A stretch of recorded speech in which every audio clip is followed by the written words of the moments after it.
Hello, film fans. Welcome to All the Film Things. I'm your host, Elizabeth. Thank you for listening.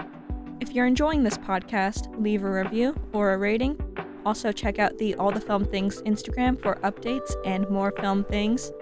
Today, we are starting a brand new segment, one I have been absolutely ecstatic about starting, Nolanception, where my friend, writer, director, and fellow massive Christopher Nolan fan, Samy El Kamel, joins me in analyzing Nolan films and niche topics within his films.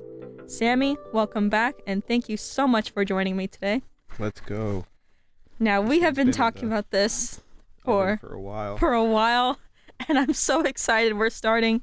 Today, we are focusing on non-linearity in Nolan films. Now, I think it's safe to say Nolan is the king of non-linearity at this point. I think so. So? It is kind of like what makes him as unique. Well, yeah, as unique and original a filmmaker as he is the fact that like all his films, which we'll get into, but like even if some of his films are still linear, they still play with time and space in like such a way that it all comes together as an experience. It comes together as like an experience, and that's the unique approach that he takes to making his movies that I don't think other directors play with non-linearity, of course, but Sure.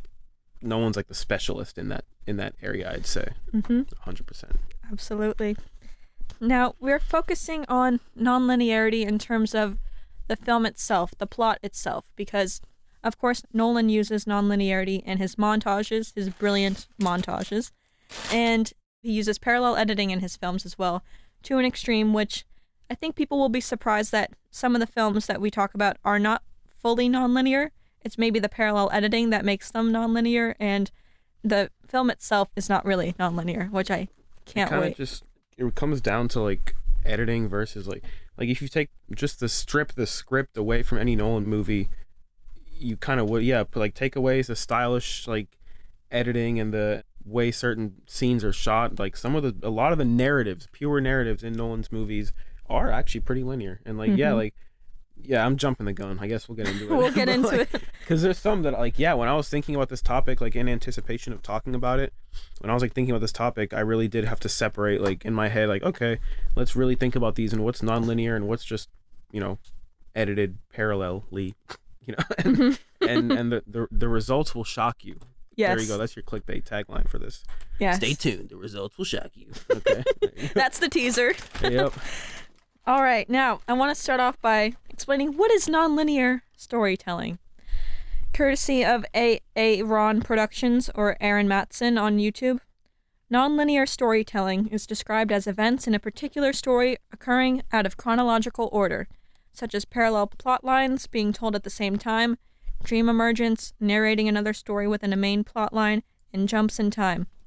Now, some of those are specifically for Nolan, of course. And we have talked about this. We could do a whole episode on Nolan's montages and Nolan's parallel editing. So we're just going to focus on the nonlinearity in his films for the plots and such. Now, I have a quote by Nolan, the one and only, talking about why he often uses nonlinear structures in his films. I don't see movies in terms of a balance between simplicity and complexity. I think it's really about mystery and our expectations of films. Really, in my whole life. Really, since the 1950s. They've been informed by television and the expectations of television. And sometimes that's unfortunate. So I often use non-chronological structures, non-linear structures. That was something that was done a lot in the silent era, in early talkies, right up until television comes along. And then television sort of imposes a more linear and more simple approach because of the way in which we watch television from the 1950s onwards. Then when home video DVD comes along, and now streaming, we can once again be more adventurous because you can watch something, you can stop it, you can rewind something, have a look at it. So we can make more dense narratives, more complex narratives. But ultimately, the thing about the experience in a movie theater with an audience is it should be about mystery. You don't want to understand the entire story right from the beginning, otherwise there's nothing to unfold. Wise words. I feel like we should start all segments with a Nolan quote just to honestly. Just to set the tone. Absolutely. Yeah, that kind of right there summarizes a lot of why he's my favorite filmmaker. Yeah. I mean, movies are, it's interesting that he notes this parallel between silent era and like then the introduction of television shows, and I hadn't really thought about it that way before, but what he's saying makes like a lot of sense. And it's interesting now that the pendulum always ends up swinging. I mean, now look at a lot of television shows, they aspire to be like movies now. Now television shows are, you know, out of order, and they are these grand big budget, you know. I don't watch this House of the Dragon show, but I've seen the production value of it, and it looks like insane. You could show me any still from that and that would look like a movie. So I get what he's saying, and I completely agree with his sentiment of movies like being something you don't have to understand everything the first time. Like, yeah, but we have to tell ourselves that every time we go into a Nolan film. Like Oppenheimer, we both were like, oh, we got to understand it fully. It takes us a little while. We have to have... It takes you a bit, but that's like the beauty of rewatches is like the way that I've watched movies like has evolved a lot over the past few years, I would say. And I would say that because of my appreciation for Nolan's movies as a whole, it's influenced how I watch film in general. And now I go into like a movie not necessarily needing to get everything.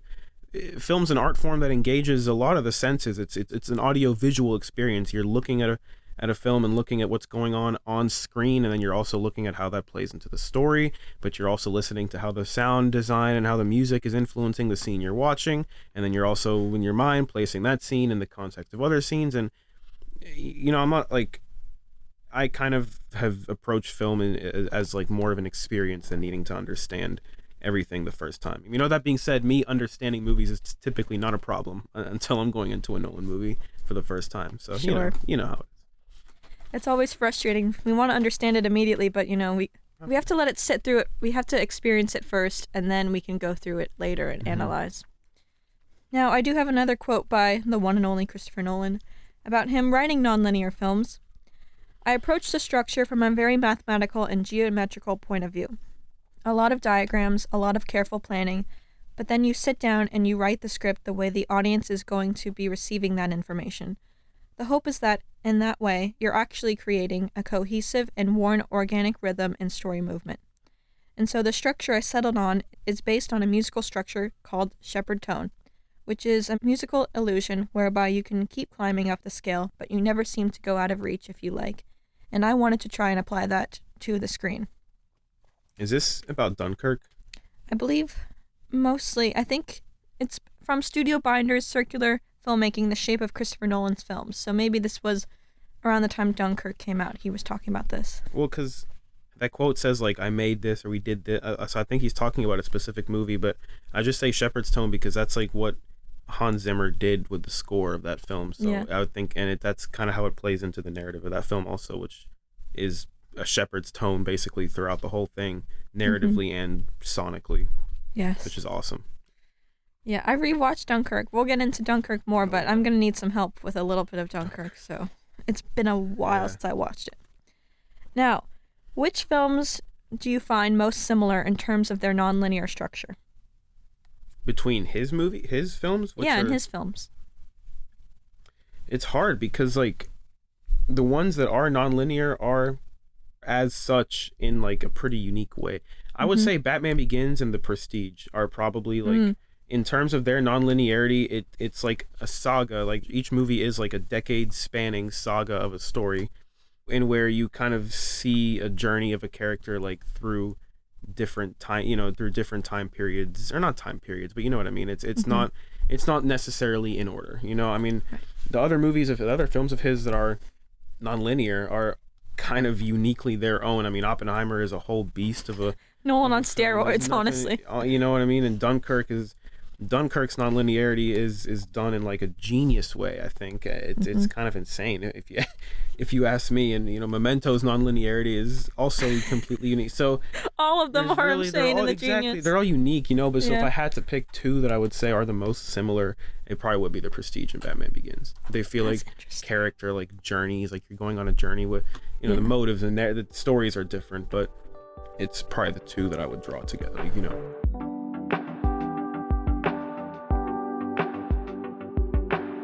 All right, so Nolan's first film, Following. At first, I didn't really understand the pattern or clear recognizable distinction that makes this film nonlinear and the reason behind it, but when I went through my notes, the main character is retelling his side of the story to a police officer. And we are going through his account of what happened. We are seeing his account of what happened, which reminded me of The Great Gatsby. Because, we see Tobey Maguire's character retelling this story to, like, a therapist or something. Mm-hmm. So I like that comparison. But the following is the main character's explanation of his account of what happened. And we see what happened throughout the film in a non-linear way. Do you think... So... One of the main distinctions that helps us understand following and when scenes happen on a chronological timeline is the haircut. Mm-hmm. He either has short hair or he has like a little bit longer hair, which really helps. And there's a moment where he does cut his hair, and we see that later. And you can kind of pinpoint that moment as like a separator event. There's a few of them in Nolan films. You have one single event. And just a simple haircut kind of divides the film. But the structure, the sequence of events being nonlinear, do you think that's when he's retelling the story to the officer that he's saying it in that order? And we're, as the audience, we're kind of in the officer's point of view of like he's saying these things out of order?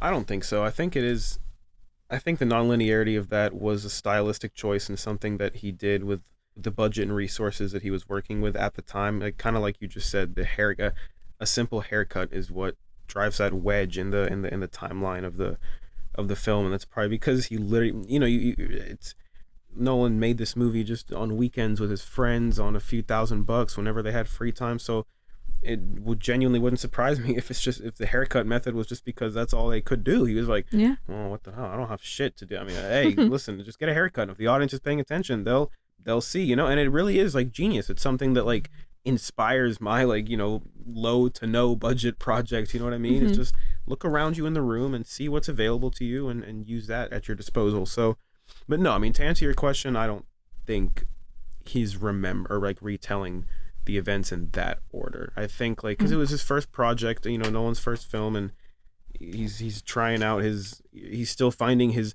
you could tell in Following, which is why it's such a marvelous like debut of a film, that you could tell in Following that Nolan already knew what kind of films he wanted to make. Mm-hmm. He just didn't have the resources yet. It's crazy because a lot of directors' debut films, like you kind of see like a spark in there, but you're still like, you could tell this director didn't really know yet what he wanted to do.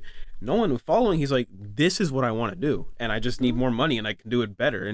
And so that is reflected in the structure of the film, in the way it all comes together. Like the abrupt shift in time or linearity do feel like, rough and abrupt, because that's what it was always going to be at the time. They don't feel as polished and refined as what you see in his later films.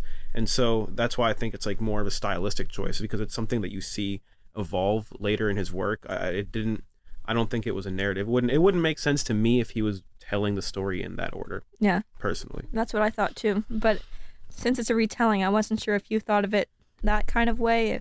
And I see it because, I mean, think about how Nolan makes his movies. Like you were just talking about in the very beginning, like Nolan wants his movies to be experiences, to be like he does. I mean, for how cerebral and thought-provoking and really deep and complex his movies are, he does, honestly, above all else, aim for them to be entertaining also at the end of the day. So style is going to go into that. And so I think that's just something that naturally bled into like the final edit of Following. He was probably like, no, I mean, I want it to feel cool. I want it to feel this way, Yeah. So that's how it feels to me personally. Mm-hmm. The structure of it is really very interesting, because when he first meets the blonde in the bar, she talks about how her house was burglarized. And of course, at this point, we have no idea that it's actually him. Mm-hmm. That happens later. And then she tells the main character, the protagonist, about what happened during the burglary. And then we see the two men, Cobb and the protagonist. He said 2 names. I think Bill is his name, but he told her a different name when they met. He introduced himself as Danny. But we hear about the robbery, and then we see the burglary. We see them rob her house. We also see a flashback of the, quote, boyfriend, the bald guy in the bar, and gang smashing a guy's skull.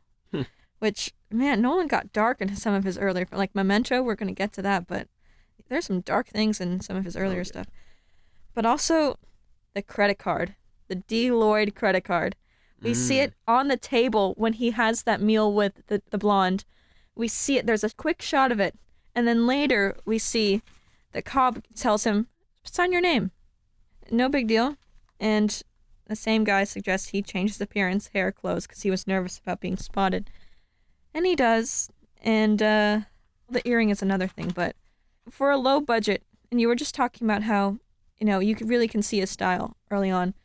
This is something that Daniel and Max and I talked about in the Film Twitter 90s episode, because Wes Anderson's Bottle Rocket, low budget, but you can see his style there too. And I talked about following in the same way. So Tarantino's Reservoir Dogs also. I would argue, as much as I love Nolan's my favorite director, but if we're going to compare debut films, I would argue Reservoir Dogs is the harder statement of a film. Only because it's listen, I mean, we're on a Nolan segment episode. No, you can cut this out. Yeah, you can cut this out. No, because you have because also you've you know what? Sometimes Villeneuve is my favorite director, and I'm like, what? I've been a loyal Nolan fan since I was 10, 11. What? Let's not bring a third director into this now. Okay.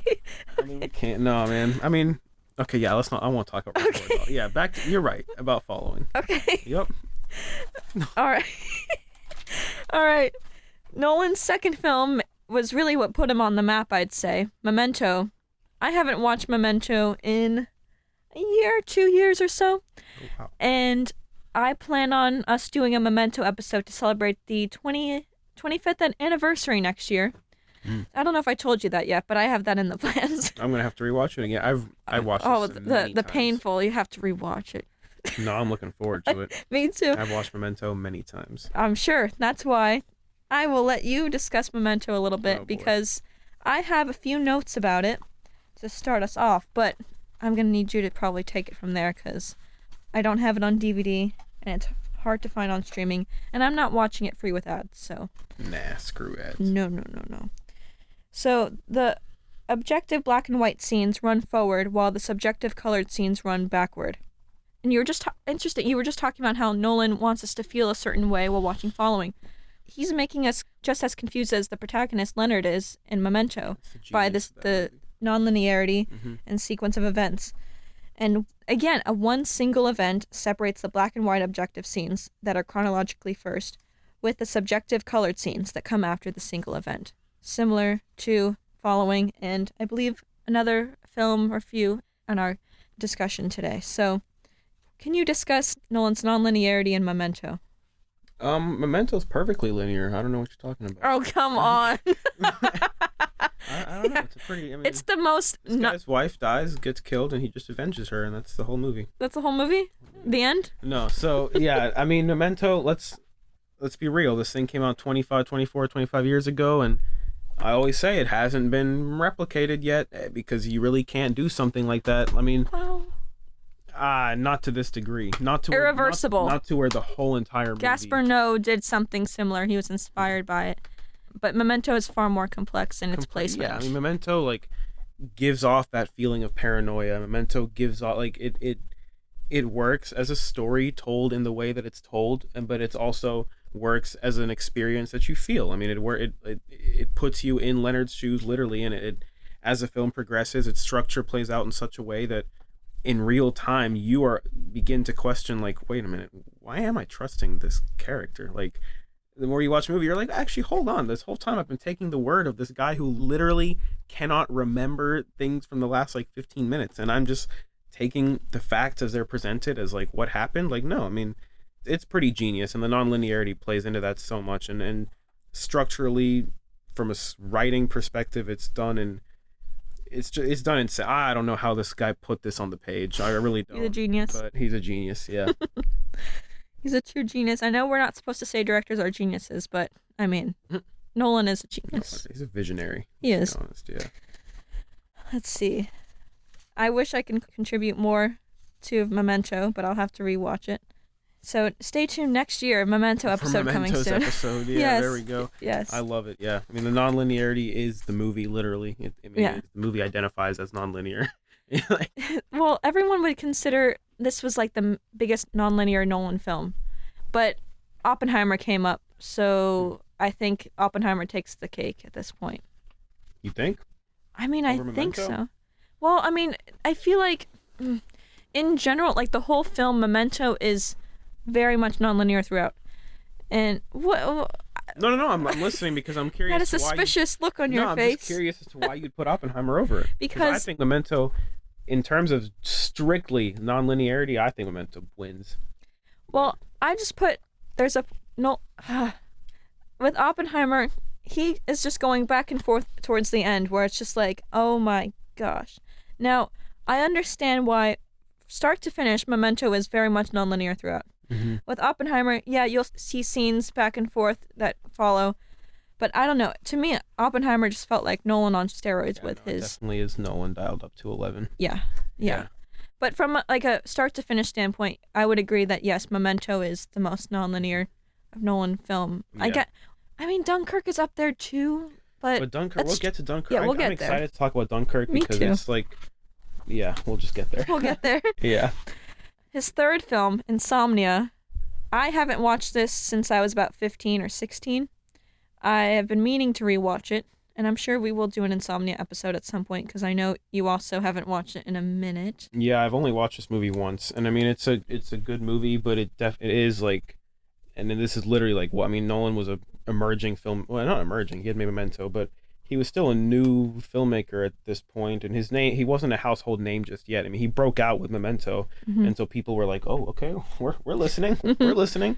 But I mean, at that point, he didn't think about it. He only had 2 movies to a name at that point. So Insomnia very much was his like studio movie to get him on good terms with Warner Brothers. to open, making this movie opened the right doors for him. So I mean, Yes. I'm always gonna respect Insomnia, but it's definitely not a movie that comes up in conversation much when I'm talking about Christopher Nolan as a director, because it doesn't really feel like a Christopher Nolan movie to me at all. I mean, it just feels like a movie that he had to make, not necessarily that he didn't want to, but he just had to make this in order to make what came next. So, and it is, from what I remember, it is a pretty linear movie. I don't think there is non-linearity to this thing. It's a pretty standard, it's like narratively how it plays out. It's standard-ish, crime thriller. I mean, great performances. Al Pacino and freaking Robin Williams. I mean, yeah. Oh, Robin Williams is a great villain. Oh my god. I don't want it to sound like I'm dissing this movie at all, but it's just, it's not a movie I reach for if I'm looking for a Nolan movie to watch. So yeah, but I gotta say, he gets a studio film. He gets Al Pacino on. Yeah, that's right. a major. It's an accomplishment. Yeah. Robin Williams, Oscar winner at that point as well. Oh yeah. Hilary Swank, she maybe had won 2 Oscars at that point, maybe, or I was about to win. 2002, right? 2002. One was $1 Million Baby. That 2000. I think, I don't remember honestly. And Boys Don't Cry. I know she has 2. So yeah, Insomnia, pretty linear from our recollection. Now the first of the trilogy, Batman Begins. Sammy is admiring his Batman Begins set, which is stunning because he has a bigger DVD collection with his trilogy. It's more advanced. Oh, yeah. Oh, wow. 3 discs. Blu-ray, 4K, and then the special features. Support physical media, everybody. You don't get, 3 discs. You don't even get that many 3-disc sets anymore. Nolan's like the only director keeping that alive. Villeneuve has special discs on his newer movies, but Nolan respects the physical media process. Batman Begins, it's non-linear in the more beginning part of the film, and there are flashbacks, but it's really the first third of the film that's non-linear. I had forgotten how non-linear it was. I mean, there is a montage, one of Nolan's famous montages. Maybe this is the first. Do you think this was like the first Nolan montage? Yeah. Like his kind of style on his montages. Do you think that's the first? Because yeah, I think so. Wow. Memento Historical. didn't really have like a montage. No. And following had like something of a montage towards the end where it like, the big reveal, I guess. Right. But it wasn't. It's nothing on the level of Batman Begins. But Nolan has a way with his montages where it's cutting between moments into different timelines and narratives. Yeah. Batman Begins is oh my, like, it's, when I talk about Christopher Nolan, sometimes I feel like I just end up, no matter how fresh I try to keep my discussion of his movies, and like I always try to find new things to say, sometimes it always feels like I end up saying the same stuff about all his movies and the Same like, here. oh, it's such a cool experience because of this and this, but it really, I mean, it really is. Like Batman Begins was groundbreaking to me. Like Batman Yes. Begins is a superhero movie that came out and people looked at that the same way they looked at Memento and said, "Wait, you can do that?" Mm-hmm. Like people looked at Memento and said, "You can you can just make a movie backwards. Like you can do that." And people looked at Batman Begins and said, "Wait, you can make you can do this? Like Yeah. this is an achievable, like this is something that can be achieved in filmmaking, in superhero filmmaking." It's to this day, like so many superhero movies and comic book movies have tried to do what the Dark Knight trilogy did for They'll the never be genre, Nolan. and it will never happen. It's just No. never going to happen. I don't know. I don't want to say never. You can never say never in the industry. Sure. You can never say never, but it will be impressive if that day ever comes. I mean, because Yeah. Batman Begins, I mean, I guess we're getting away from the non-linearity, but I mean, you did kind of like say it. It really is non-linear only in the first act, like until once he becomes Batman, it plays out pretty standard structurally. Once But he gets to Gotham, once I'd he gets say. once he gets to Gotham. I mean, but that first act of that movie and how non-linear it is kind of what immediately makes an impact on the viewer. I mean, you watch that and within the first hour of watching this movie, you're like, wow, this does not feel like a bad. This feels like I'm literally watching an epic hero's journey of a film. I don't know. I'm kind of glad we have this topic we have to stick to, non-linearity, because every time I keep getting distracted and talking about other stuff, I snap back to the topic, and that's good. I know, well, that's part of why I wanted to this start forever. this segment, because not only does this give us an excuse to watch Nolan films, which you have also recognized is what part of this podcast is Yeah, right. about. Yeah. So that's part of it, but also we get to dive deeper into Nolan and his work in the most niche ways, because we want to talk about so many things within Nolan films. So when we have a smaller topic, as advanced as it is, non-linearity, we can dial in and we can focus on it, because there's so many brilliant aspects to his films that we can just focus on and discuss on its own through this podcast. So And I like this is my new favorite segment. Yeah, it is We're great. like 30 minutes in. It's my favorite segment already. It's nice. And I do think that the way in which the non-linearity kind of does give way into a more standard narrative structure works for this movie, because again, even by Batman Begins, Nolan was not a household name yet. Yeah. It was funny because I recently did watch, it's been a while since I watched the trilogy, but I did watch the special features of each film recently, like I mean a few months ago. It's been a while. But it's funny, when watching the special features for Dark Knight and Dark Knight Rises, the way everyone talks about Nolan is like grand, Nolan this, Nolan that, but the special features for this, it's actually a little funny. You hear these like people talking about, yeah, this director, he wanted us to like do the. They talk about Nolan as if well, but think about it. I mean, I it's know, still yeah. 2005. So by this time in Nolan's career, people weren't on that ship of his filmmaking style yet. People weren't there yet, and so I think the way in which Batman Begins was made is where Nolan kind of got to. It was the best of both worlds. Nolan got to kind of do what he wanted for the like origin part of the movie. He's like, hey, listen, I'll make your Batman movie. Like, I'll make this movie for you, Warner Brothers. But Well, he did present it to Warner Brothers. He says, I have an idea for Batman. oh no, yeah, him and David, yeah. David Goyer, yeah. So he went to them, and Warner They- Brothers was, Insomnia was a Warner Brothers film. So he had already established that connection, That can, yeah. and he brought it to them. So That's right. Yeah, that's right. He did. That's coming back to me when I was watching. That's right. It's like when disregard. Okay. But at the same time, it still was a way that they got to make this movie successful, and Nolan still got to make it the way he wanted, and that kind of like comes with collaborating with someone like David Goyer, who came up with most of the story, like just the story of the film itself, like not necessarily the script, but the story for the film was. Goyer was kind of carrying it narratively, and Nolan just kind of did it in his style. Later with the sequels was more Nolan than Goyer, but Goyer had a lot to do with Batman Begins. And you kind of get to make the first hour of this movie your non-linear kind of, okay, Nolan, you get to do what you want, and then kind of give the fans what they want, quote unquote, and, for the upcoming like hour and a half left of the film. It's like, okay, now that I got to do what I want, I'll give you guys, we'll make this a cool, like, make it feel like a comic book style Batman movie, with your action and nothing too complex in the way of narrative. So it is kind of smart now that I really think about it, like the way Yeah. he made the movie. Kind of had to get his cake and eat it too. right.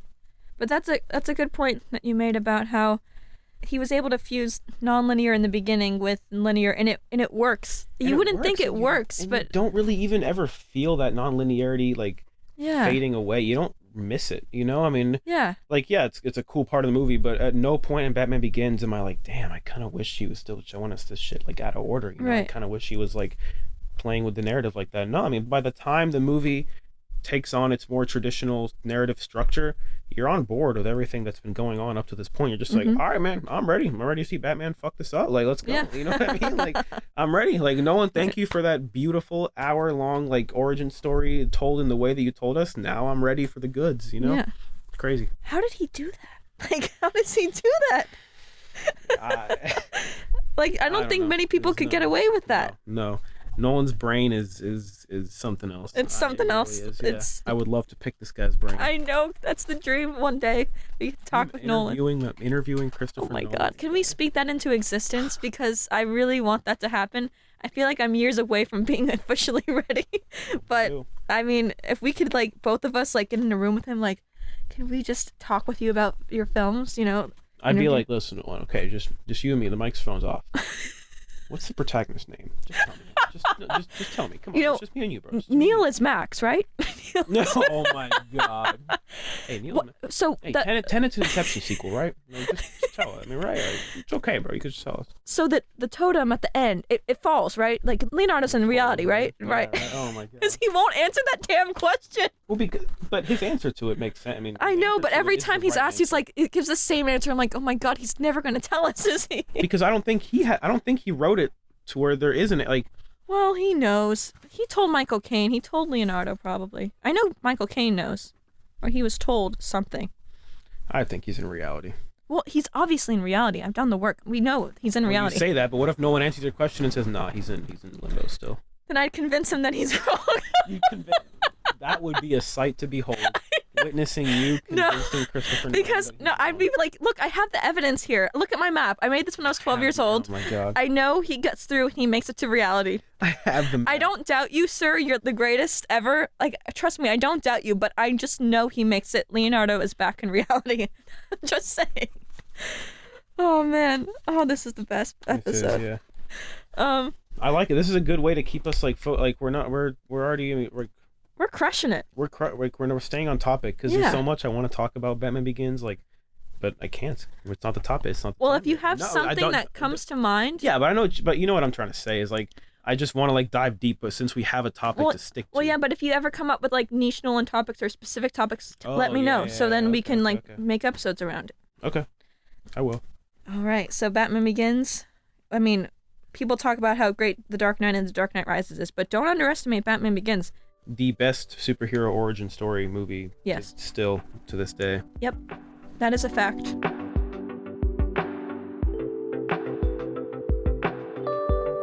All right, now we're going to get into... This one you just watched. I just watched this for the first time in like... I don't know if it was my 4th time watching it, but I watched it as a kid. Yeah, Sammy with his... The Prestige. The Prestige. Yes. Sammy, this is your favorite Nolan film, even though I know it's hard to commit to one favorite Nolan film. As time, like, more recently, this film has been fighting for number one. But it's still number one, but there's been a fighting. Yeah, there's been a battle. Constant battle for number one. The Prestige has stayed on top, but I some days I wake up and I'm like, you know what? Dunkirk is his best movie. And that's your first thought of the day? I just wake up and I'm like, you know what, man? I just look out the window and I'm like, you know, Dunkirk really is Nolan's best movie. I say that to nobody. And then I slap myself in the face and say, no, you silly bitch. It's a Prestige. So, I don't know. I don't know. You delusional fuck. And then sometimes I'm like, no, but sometimes I'm like, you both are wrong. It's Memento. You fucking stupid. And then you know, nothing pretty happens after that. So. Anyway, you were saying? Okay, yes, The Prestige. Let's see. I just watched this, and as a kid, you know, the focus for me was like, there's a twin, there's a brother. One twin loves Scarlett Johansson, one loves Rebecca Hall. I knew that part. Mm-hmm. But man, it is it's like we don't talk, like we were just talking about this. People don't talk about The Prestige enough, but Oh my god, it's phenomenal. And it's non-linear. It's very non-linear. Mm-hmm. And it's through reading their diaries, their journals, that both end up fooling the other one at the end. And Hugh Jackman's reaction when he's reading that for the first time when he got him. Yep. Oh my god. I mean, talk about like phenomenal acting. That's just having two like acting greats in the lead roles, you know. And they're co-leads if there ever was one. Truly, they're both right. Yeah, they really equally are. co-leads. You can't pick one. You can't pick like one main character for this movie. You no, really and can't. the antagonists, like they're both different perspectives. I would argue. What? I don't know. What do you mean? No, not argue, but I mean like I just sometimes like there's days that I like try to pick the protagonist and antagonist of this movie. And it's like it's difficult. I mean, sometimes I do call most days I call Angier the antagonist. Yeah. But it's difficult. This did all start with Borden killing his wife. I mean, on accident, of course, but was it an accident? I think so. Nah. Are you sure? I feel like so. it's kind of on purpose. You think he killed her on purpose? Because the way it was shot and the camera movements around it. Because of the brother. I mean, it's because the brother who tied the knot knows what knot it was, and the other brother didn't. So one brother. I mean, that's the whole thing. You think it was the twin that did that? Was in that moment? Well, that's why that when every time Angier asks Borden like which knot did you tie, and Borden says I don't know, it's because he literally does not know. He's not the one with the twin that's in that moment does not know. And you know what I mean? Like, I did not think about that. Really? Okay. No. Well, no, because I didn't go. I told you I didn't go through my notes. If I went through my notes, I would have been like, oh, I think I got it.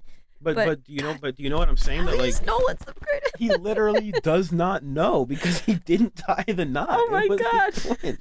So the way it's portrayed though, like the camera shots, it looks like there's like, there's a mystery around it, and even the woman, his wife, was like, like it's a different knot. So that kind of made me think like, I don't know, maybe. I mean, I don't think it was done on purpose. It was just negligence. I think. I mean, it was just like the twin not knowing what they were doing.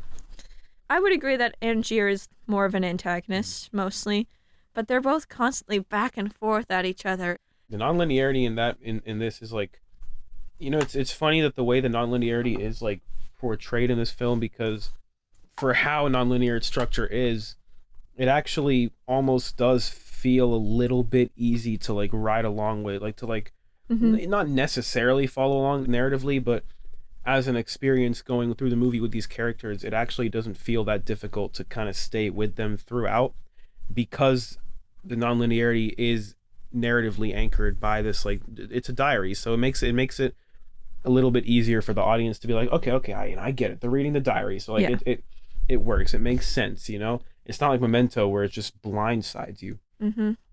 So it's a clever way, I think, to incorporate that kind of a narrative structure in a movie like this, because you're already going to be like fucking with the audience the whole time, because it's a magic trick movie by nature. This movie's already going to be messing with people's heads, so Nolan probably thought like, okay, I won't make the nonlinearity like too much of a in your face kind of factor. It'll be rather easy to follow along, and I think that is the genius of this film. Yeah, it's definitely one of the more easier nonlinear films of Nolan's to follow. It is, yeah. But yeah, the diary, and actually I was watching this, and what you said about voiceovers with the killer, and normally how you mark that as like a red flag watching films, the mark of an unintelligent filmmaker. So I was curious watching this, there's a lot of voiceovers. This must break your rule, obviously, but... Because call it a cheap excuse, but because it's a voiceover, but in universe, it is just reading the diary. I mean, it's just them reading the diary. It's part of a plot. The killer is not that. The killer is just him yapping the whole time. Like, don't get me wrong, I like the killer, and it ended up, despite what I just said, it ended up in my top 10 of the year. So it did after a few rewatches, but it took me a rewatch to click with the voiceover. But no, in The Prestige, it works. It's because it is just the diary being read aloud. So, it works. I just didn't know if that was like, voiceover, and then you had to kind of get over it, or if you just embrace it because it's Nolan. A couple times, of course, it feels a little bit much like when they're reading the part where like, now I got you, and boy, I'm like, okay, we didn't need that, but it never took away from the experience, and it is a pretty dramatic movie. I mean, it's a good thing the acting in that movie is as strong as it is, because it is a great movie. I love it, but naturally, for the time period, for the subject matter, there's a bit of cheese to the film. I think a little bit. Sometimes there's some over the top acting that works because it's Christian Bale and Hugh Jackman delivering those lines and those performances. But I'm just saying, in the hands of lesser actors or a lesser filmmaker, some of this might have felt a bit too silly to be on board with. Yeah. Yeah. But because it's Nolan, it's done phenomenally. Absolutely. It's the greatest. We're doing a prestige episode at some point because once I dove into this, I'm like, I am like, and we could go full in. Now that I just like gave you that extra layer. I know. Live on a podcast. Oh my God. Yeah. I mean, we've done an Oppenheimer episode, which was a lot of fun. Yeah. But it was mostly you like informing like what the audience probably didn't know with the book, which was fascinating, a great aspect to it. But at some point, we'll get into Oppenheimer more specifically because when I watch it a few more times, I will be ready. Right there. Hell yeah. But yeah, I think just every Nolan film at some point we're going to do episodes on, which, as we should. They all deserve it. All right, now, The Dark Knight. Let's go. He has another from the same pack. Oh my God, that Heath. Look at it's just amazing. Wow. It's amazing. That is so lucky. You just have that on display, right? Yeah, well, I keep it in this thing, but yeah. Oh, Heath. Heath Ledger. Oh, I love Heath Ledger. Now, I would argue The Dark Knight is probably his least non-linear film, most linear film. Right? Because there's not too many flashbacks. It's really straight through, right? I'm just trying to think because my instinct says that you're right, but I'm just really quickly in my head, like playing the movie at 2x speed, Okay. Just remembering. I think, you're right. Yeah, it is a very linear movie, actually. Yeah. Because even the opening scene is chronologically it's the first thing that happens. Mm-hmm. I'm trying to think, does anything Joker does in the movie, does it take place like... There may be very short, quick flashbacks, which may be the only thing. But overall, it's a linear film. Right. Yeah, it's a linear film. Damn. Ironically, this will probably be the movie we talk about the least. I know, and everyone talks about The Dark Knight as being one of the greatest, but yeah, but for this topic goes, yeah. There is nothing as far as linearity goes to talk about in The Dark Knight. Oh, it's such a shame we're robbed of discussing The Dark Knight a little bit, That's why we got to do a trilogy episode. Oh, we did one like 2 years ago, but we need to redo it again. Yeah, we got to do another one. Yeah. But just you and I, we really got to focus in on it because 4 people, that was a mess. That was crazy. Yeah. We need our time to... Too much. Yeah. We will do a revised trilogy episode at some point. Oh, man. Now we're getting into the one that has a very special place in my heart. But which is also not that non-linear. Not that non-linear. That's right. Inception. I bet it would surprise people. It's really mostly chronological from start to finish, except we go into different timelines under the dream sequences. And there are some flashbacks with Maul's death. That is the main longer flashback. And we get little hints of it throughout, quick flashes. Some of the flashbacks are revealed through the narratively. You could argue that the flashbacks don't break linearity because it is like them going through the elevator, like in universe. It is them still experiencing everything chronologically, just witnessing a flashback. But that's only some of them. There are some like very explicit, Well, yeah, but when Dom finally tells Ariadne what happened with Maul, that was a full flashback. They were under the first dream layer in the main heist. They were underground, and he was telling her what happened. Yeah, that. I think what came to my mind is when they were in literally that elevator. Yes. That's, Gosh, I love that elevator. Yeah, that elevator. I love that elevator. Really damn good. Yeah, Inception it's kind of like funny that Nolan gets such a reputation of all his movies are these like trippy, not out of order, like he at some point in his career he got this like reputation. And of course, as has been revealed and as will continue to be revealed, some of his movies, yes, are crazy non-linear, but like people act almost as if like every one of his movies is some out of order mind fuck, and I'm like, no, man. I mean, his movies are mind fucks, but not always for time reasons. Inception is layers within layers of dreams, and that's kind of the genius of the narrative is like, within each of those layers time moves at a different rate but that doesn't make the film non-linear. It just means that you have to now keep track of different speeds of time within different layers of a dream, you know. And if you can't do that, just get out, buddy. Like, I don't know what to tell you. Right. I don't Get know. out. Like, you know. Wake up. Go through the kick. Yeah, right. Go through the kick. I mean, in all seriousness, like, it does kind of amuse me sometimes when people like Inception people overcomplicate that movie for themselves sometimes, and it just makes me laugh. Like, Just man, do like, the work. Inception is not, you know, it's really not as confusing as you think it is. No, it's not, but it's mostly chronological. But this one will be a major discussion for parallel editing. Oh, absolutely. Yeah. We're being very like careful to stay strictly on like narrative structure out of order. But as far as parallel editing goes, each of these we'll be able to talk about each of these movies. Like, Oh, yeah. way, especially The Dark Knight. I mean, you know, like we're not. Gonna Oh, The Dark. Yes, The Dark Knight. Yeah. I wrote a paper on the parallel editing of Inception. Wow, I will bring up. man. I've showed you this before. Yeah, you have. I know. I just like kind of forgot about it until now. Like, you just brought it back up and reminded me of 7 pages. it. Yeah.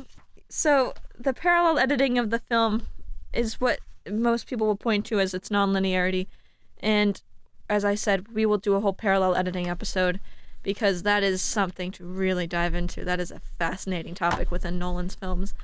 That's really what gets them the reputation that they get. Yes. You know? Yeah. It's not so much, I mean, nonlinearity, yes, but the parallel editing. But people kind of place it under nonlinearity, which I understand. It is a part of nonlinearity in a way, but it's its own thing. I agree. Because, I mean, Its The own Dark Knight, beast. there's plenty of parallel editing. Like, yeah, both of those aspects come together to give off a certain feeling in a movie. But like, you know, if you isolate, like being strictly just speaking the facts, I guess, like they are very different things. Very. Yes. Now, The Dark Knight Rises. So, this one is pretty linear, but the first scene we do see a speech by Gary Oldman's character, Commissioner Gordon, about how he believes in Harvey Dent. And this was apparently years before. This was during the pack. This wasn't set. So, okay. I remember the time doubled between The Dark Knight and The Dark Knight Rises in the world of the films. So, it was, 4 years between The Dark Knight and the... 8 years. 8. Between The Dark Knight and the Dark... And the film. In the film, it's 8 years, right? Yeah, 8 years. But in real life, it's 4. Oh, 4, yeah. Yeah, so it doubles 12, in the film. Yeah, 4, yeah. So that first scene was more towards The Dark Knight, less so in the chronology... Why can't I say The first scene where he's giving the speech at Wayne Manor? Or like, no, because I thought that's... Maybe I'm remembering it incorrectly, but I always thought that was way before the events of The Dark Knight Rises. Well, because there's one of the like attendees at that thing or at that speech, or like there was some throwaway line saying like, oh yeah, Wayne hasn't been seen in like 8 years. Yeah, but that So speech in the beginning, that first scene, that was at Wayne Manor. I think, unless we're both remember, or unless both speeches are intercut with each other, but I don't remember that being the case. I thought. Well, the speech when we see like the political people and everyone's talking. It's Pax Romana, it's peacetime. That's after the Bane opening. That's often referred. I thought that was what was intercut with the Bane opening. The Bane opening isn't really intercut with has, like, anything. Because there's like a quick scene with Gary Oldman, I believe in Harvey Dent, and then Bane, that amazing opening, like in the plane is insane. And then we see, I believe right after that is that party. No, you know what? No, I think you're right actually.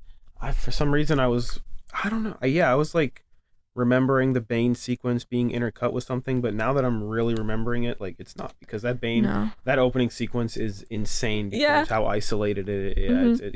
It's not intercut with anything. So you might be right. Maybe both speeches are intercut with each other. So maybe Well, the speech he kind of puts away at the party. Yeah. He saves it for another day, which Bane later reads. Yep. But there's one in the beginning with like a Harvey Dent picture behind him where he says, "I believe in Harvey Dent." Okay. Do you know what I'm talking? Oh, yes. Okay. Now Yep. Now So they are. Yeah. Okay. So that's Yeah. the only instance really of nonlinearity. Well, in the flashbacks of with Bane and the little girl, Talia. But Talia. those are like revealed through dialogue, right? Aren't? Yeah, I but think they they're, kind like, of they're flashbacks, which makes it nonlinear. Yeah. More traditional nonlinearity, I guess. Yeah. In that movie. Yeah, I kind of compared it to Inception with its use of flashbacks. Like mostly very similar, but they have their flashback moments. Yeah. And there's some brief flashes in The Dark Knight Rises of The Dark Knight, and I think even Batman Begins maybe. But even like when Batman is about to go over the river or the ocean, you know, to put the bomb in the middle of the ocean, he tells him how Gordon put a coat over a young man's shoulders. We get a brief flash of, I know, it devastates you, I know. Sammy has his head down, like, why? Okay. You good? No. Okay, I know. So, like, the first time, man, that scene is like one of the absolute best scenes in anything I've ever laid my eyes on ever, because like it's such a quick scene. Batman says he says what he says and is like, all right, fuck y'all, I'm out. Like that it is such a quick scene, but like, I mean, just think about the context of that line within the trilogy. It's like Gordon really did never care. He's like, I never cared who you were. Like Gordon never once gave a fuck about his like just imagine that. Imagine working with Batman, like, and just being in Gordon's shoes and realizing in that moment where he probably never saw Bruce Wayne again after that. You know, the only person who probably ever saw Bruce Wayne alive again was Selina Kyle and Alfred, you know? So imagine that, like, as this, like, figure that you admire is, like, going off to make his ultimate sacrifice, you find out in that moment that you were his inspiration. Yeah. I mean, the fact that your hero like looks you in the eye and says, like, Gordon has worked with Batman and Gordon admires Batman and like they have a pretty good relationship. You know, they're bros, they're best friends. You know, some would argue, and in that moment, like Gordon not only finds out who this person is, but is told that like you know, like the meaning of that line here really is like, you made me, like you like. He's the hero's hero. You're my hero. Like, you are my hero. Like, I might be your hero, but you are mine. You put a coat around my shoulders that day and said that everything would be all right. And now I'm saying that to you. Like, oh I know. Fuck that line. We gotta move on. Oh my gosh. Bruce That's Wayne. actually the worst line, guys, by the way. Actually. That's what might be the worst. That's the most cheesiest. No, the worst line in The Dark Knight Rises. There's one line. The worst line is in The Dark Knight Rises when Bane and Batman meet with the whole like the prisoners versus police officers, and then I have it always memorized, but of course I stumble on the podcast. I got you got. Thank you, Sammy. So you came here to die with your city? No, I came here to stop you. That's it.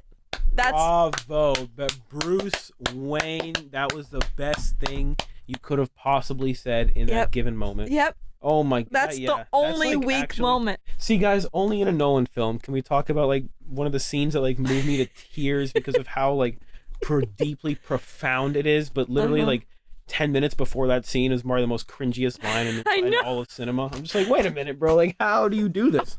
And if we're being honest, I have always found it ridiculous that when the two armies are charging at each other, the side with guns does not use them. I mean, they're like charging at each other visibly. No one isn't trying to hide anything here. Bane's army, every single one of those people in Bane's army has a gun, and yet they are charging at these people instead of. I love The Dark Knight Rises. It's my favorite technically of the trilogy. Yeah, that's kind of insane for you to say that. But Cole and Josh would agree with me. Can you believe that? Wow. Both of them? Wow. Really? I know. Cole said it. Put me up. I gotta set y'all straight. Listen, guys, don't. Hold on. Let me explain.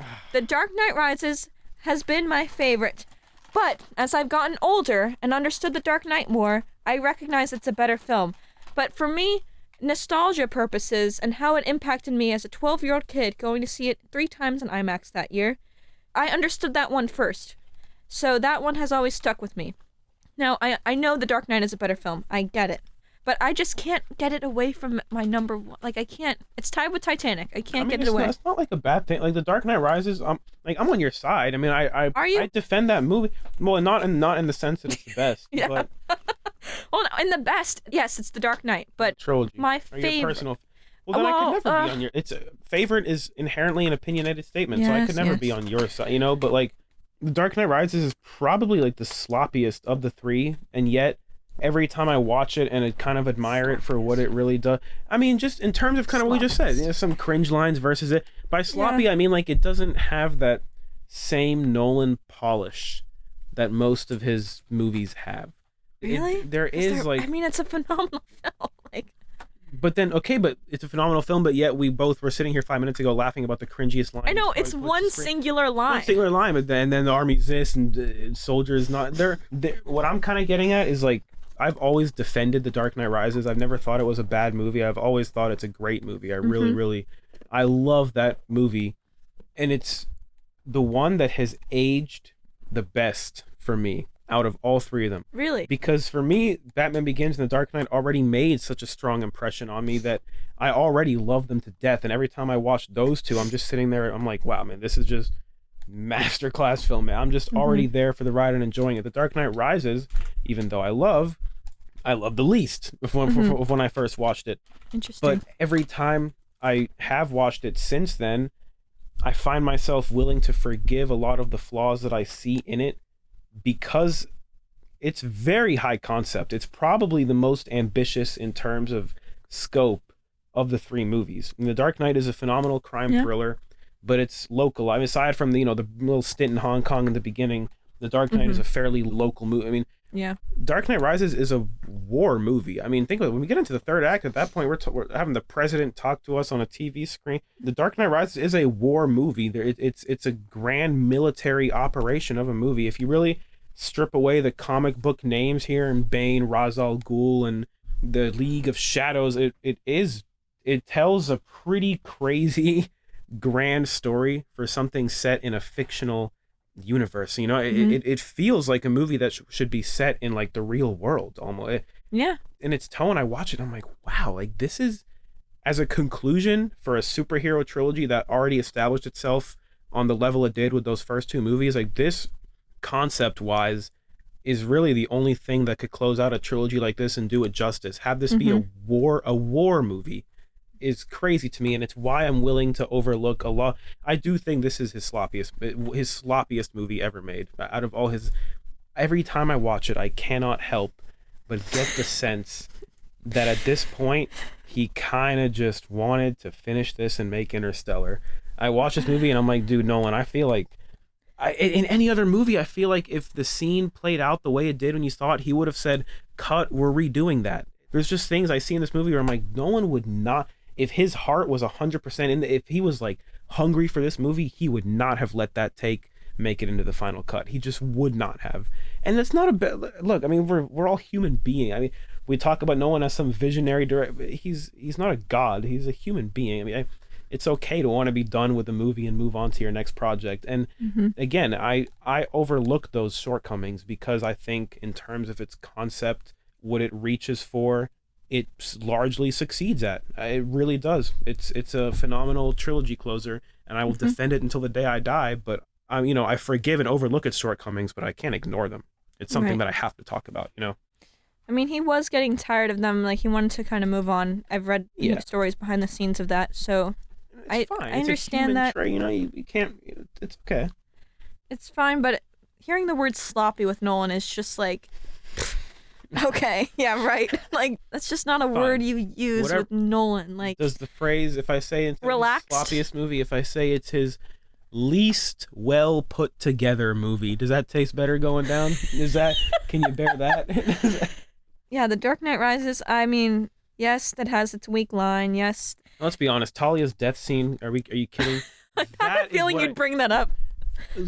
Come on, you have to like. She's an Oscar winner. I know, and I'm not. That's the thing. That's what that only proves my point further. If Nolan was hungry to make this movie, he would have seen that take and been like, "What the fuck are you doing? We're like cut. Like, what the hell was that?" Yeah. He would not have let that make it into the final cut. I'm sorry, but no way. That is the dumbest death I've ever seen. I know this is a podcast, but you can't see this, but like just say what? Like what? Her character just like forgot that she has to die. Whatever. I mean, you know what I mean? It's Wait, all right. Oh my god! It's like my father's legacy or work is complete. It's like, dude, what the hell, man? See the video on all the film things everywhere. Oh boy, yeah. See my freaking reenactment of the greatest acting in all of cinema. Actually, I Sure. think I might have. I think I might have killed it. I You can think, see she's amazing. and in the Oscar Inception, goes to like, Samy El Kamel. Like, it's okay that it's as sloppy as it is because I still love it.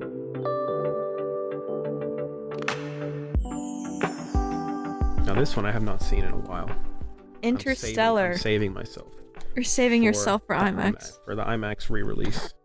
I think it's coming out right around my birthday, which is amazing. Isn't it it's in September, right? Like September 29th. The second or third week in September. Right, a few days after my birthday. Nice, there you go. Talk about a birthday present. I know. Wow. We're going to have to plan a group event around that because we're I'm going. planning multiple viewings for that. I might I'm just sure. go. It's going to be there for 1 week? I might just go like every day of the week. Like I don't even care, man. I'm going at least one of those times with you because I'm sure I'll be there at least twice. Hell yeah. Interstellar. I think it would surprise people again that it's pretty linear. Is it? Pretty much. Like, I mean, I'm not, because I really can't. I know the movie, but aren't there scenes in the film? I know there's intercut scenes between what's happening in space and what's happening back on the farm. Is that course. parallel editing, or are those? Like, that's parallel editing. Okay, because I couldn't remember when those were taking place. Okay. That's what the No Time to Caution sequence. Ooh. I know. We're doing a scores episode, by the way. I was just thinking about it. Oh my god. Yep. Okay. I could talk about Nolan's score. Exactly. Whew. I was listening to Hans Zimmer on the way here. Not Really? Nolan, actually. It was Dune 2, but still Hans Zimmer. Hans Zimmer. Yeah. Oh man. Yeah, Inception and Interstellar. Be surprised. It's mostly parallel editing. And it's different timelines in the sense that Cooper McConaughey's character is on a different timeline, experiencing time differently than Murph is back on Earth. So I'm assuming the No Time to Caution sequence, when Murph is trying to figure out ways to save people while Cooper is like being killed by Damon, Dr. Mann, Hugh Mann. Haha. Whoa. Wait, Nolan, what did you mean by that, Nolan? Yeah, what did did you that mean? Yeah. Can't quite put my finger on it. No, I don't know.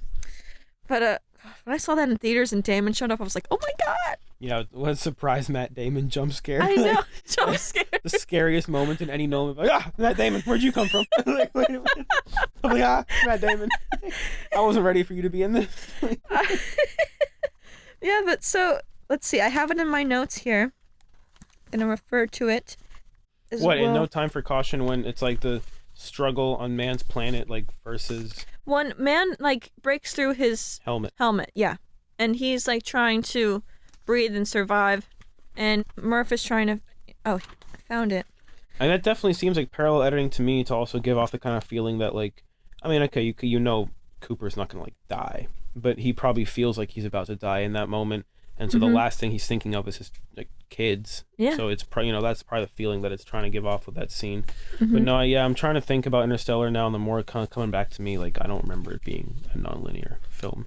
No. But it just kind of operates on that same idea of Inception, is that there's different timelines going on. There's different, like, narratives going on in the film, and each one of those is moving at a different speed as far as time goes. So you just have to follow along with that, except instead of dreams this time, it's literally because we're in different planes of reality. Different solar systems. And that's fascinating in itself, exploring a different solar system. Which another, like, I have so many connections of why it just makes sense why I love Nolan, but I used to be so interested in other solar systems, like that idea that there are other solar systems out there. Nolan, yeah, like I always would think, like, space and universes and dreams, and it is something I just like really like. I don't know. I think it just comes naturally with, like, liking Nolan's movies. Is we're probably naturally gonna like the things that he incorporates into his movies. Well, yeah, but I liked these things before he even made these films, where I'm like, oh my god. That's what I mean. So like, then when you watch these movies for the first time, you're like, oh shit, I like space. You know, like, yeah, let's go. You know what I mean? I like dreams. You know, I like Batman. Like, yeah, I'm fascinated by dreams. So when I found Inception, I was just like, oh my god, this is amazing. And I wanted Nolan to make a World War II film, so we made Dunkirk, and then I got Oppenheimer. Oh yeah. So there's plenty of connections with me and Nolan. It's amazing. But yeah, that scene that I was referring to, the No Time to Caution sequence, is man breaks Cooper's helmet. He says, don't judge me. You were never tested like I was. Survival instinct will save all of us for you, Cooper. But he can't watch him go through it. But he says you're not alone. Do you see your children? It's okay. They're right there with you. And that man repeats the professor's poem. and then parallel editing with Murph doing a U-turn, and where am I? My notes are wild, everyone. Like, Scattered. Yeah, because, like, look at this page. Oh, boy. It's a lot, but let's see. Where am I? You're talking about, like, intercutting between... Oh, yeah, I literally wrote a line here. Parallel editing here is crazy.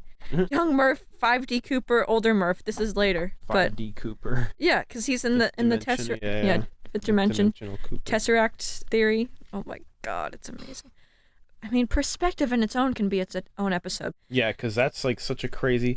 Like, that's a linear sequence, but literally him viewing the past through a fifth dimensional tesseract. Like you would want to watch. You would watch that scene and you would immediately want to be like, oh, that's not linear. Like he's literally looking at the past, but like, it's not. It's not. Not linear.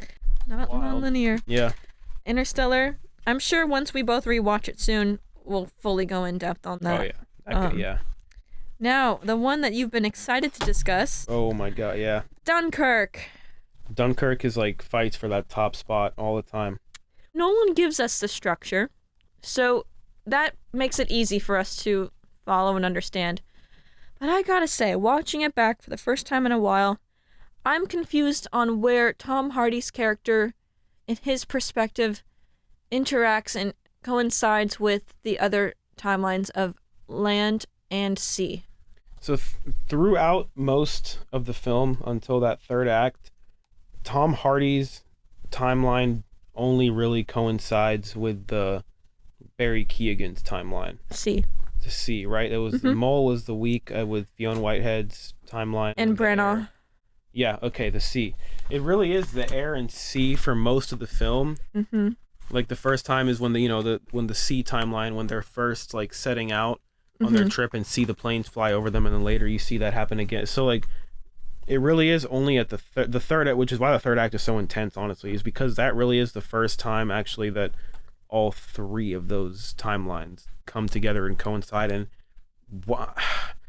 Dunkirk is like there's nothing quite like watching that. It kind of blows my mind how well that third act really works. I mean, you are watching the same thing play out 3 different times from 3 different perspectives, and then finally you're just watching it from a 4th perspective almost. Finally you're watching it as a unbiased audience member, an objective audience member. Yeah, like for the finale of that sequence, the way it's structured blows my ever freaking damn mind. I mean, like seeing these characters swimming through oil and then in the next scene dragged by the just the way that this stuff works. That is insane, honestly, because they're jumping from perspectives and it's nearly they're meeting, so it's really close that we're seeing this perspective to this perspective, and it gets a little confusing. But once Finn gets on that boat and he says, I want to go home, like it shouldn't work, but it does. It does. Watching a sequence play out like that, anyone else would be like, oh yeah, we got to clean this up. Like these things are we're repeating ourselves. This isn't good from different perspectives. But like no, and that plays into this whole like Shepard's tone. I mean, the third act, like that's just kind of what I was asking when I asked you earlier. It's like, is that quote from Dunkirk? Because if you think about it, the third act and the way the perspectives are coinciding feels like a Shepard's tone. The one perspective rises in intensity, and then instead of getting the catharsis from the release of that, nope, you cut right to the intensity rising in the next perspective, and so on and so forth. And it's genius. Dunkirk, I really think like Dunkirk is a perfect movie. Like I honestly think that it might be weird to say it's a perfect movie, then it wouldn't obviously be your number one Nolan, but like whenever I make these like top 10 lists for directors or end of year lists, like naturally I have to put subjective like bias into a list, and like The Prestige just, at the end of the day feels like a more rewarding experience for me. But watching Dunkirk, I'm just in awe at like every single frame. I think visually it's Nolan's best color grade on any film. Like visually, I think it's visually his best movie for the simple fact that for half of that movie was shot with IMAX cameras strapped to freaking planes in the air. Are you kidding me? What other movie did that? Nothing. What other movie was shot with IMAX cameras largely in the air? They filmed dogfights. Are you kidding me? Dunkirk is like one of the It baffles me how much negative reception this movie got. This movie is one of the greatest achievements in filmmaking. It's Now, you insane. told me about this, that there are people out there that think poorly of Dunkirk. Oh, yeah. I'm surprised you haven't seen any of that. No! Like, really? No, I've seen stuff for The Dark Knight Rises, but even so, people are like, actually, no, it's actually a really great film. Dunkirk is a very love it or hate it movie. People argue that Dunkirk has no plot, no character development, God. and there's nothing. No, I it's think boring, so. And like, Here's what I think. So, there's less dialogue in this film. It's really there's not. Who cares about it? This movie's not about the dialogue. I know. No. Let me finish what I'm saying, because a lot of people consider the work of Michelangelo Antonioni as boring. There's a lot of silence, and I forget how much score is really used in that, but the score really shines in this. But maybe because of how much silence there is, people are bored because there's less dialogue, which I don't like that. Just when I talk about Antonioni films, just watch, pay attention, you will enjoy it. Who cares if they're talking less? There's a reason for that, and it doesn't make it a bad film because there's less dialogue. Literally. So, maybe is it more for sophisticated film goers? Like, do you think a general audience is the one who are complaining more about? Yeah, I think they're there's a bored general by it? audience thing, because even a lot of like I also saw like a lot of people that weren't big fans of Nolan like say that Dunkirk is actually like a good movie. Like, even non-Nolan fans did like. So I think yes, like more casual moviegoers were the ones who didn't like Dunkirk. It was kind of just shows a disparity between like what audiences and critics look for in films. But the fact that this movie can just go from daytime to nighttime to daytime, and it's not even the same timeline that it's even going up. Like the first time I watched this, like I did have to kind of like pause for a second and be like, whoa, wait a minute. You see, for half this movie, Cillian Murphy is on this boat, all freezing cold and this, and then abruptly you see him in the next scene at night on a lifeboat. And I remember when I showed this movie to my friend for the first time, he was like, after that shot, he was like, wait a minute, bro, pause it real quick. What the fuck? Like, did I just see that right? I was like, yeah, you saw that right. Like, and it works. It fucking works. And we see what he was like before being shell-shocked by the U-boat. We see how nice he was and how good of a guy he was. And now he, shoves George after this attack, how the trauma affected him. That attack affected him. He shoves George. He's blinded. He can't hear out of, what, one ear? He can't hear, but then he can't, Yeah, but blinded. Gosh. And after that, you see how affected he is by that. He's like, oh, he recognizes he changed. And that's so cool to see it like right after. We see that after. Like, it's non-linearity. Non-linearity. I love it. Now let's see. Oh, the parallel editing is something I want to discuss in a later episode, but yeah, Dunkirk objectively this probably is its best movie. Right. Okay, so one thing I was confused about. Do we see the U-boat attack Cillian's boat? No. Okay, so that's part of why I was confused.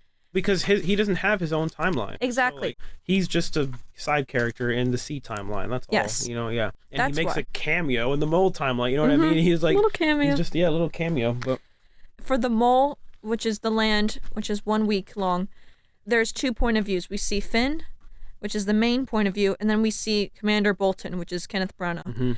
And then the sea, which lasts 1 day. I believe it's just one perspective here, one point of view, which is Dawson, Peter, and George. The captain, yeah. Well, the boat's perspective. The boat's, kind of. yes. Like, everyone on that boat is their perspective, Right. But there's no one else, it's just them. It's just them, that's it, yeah.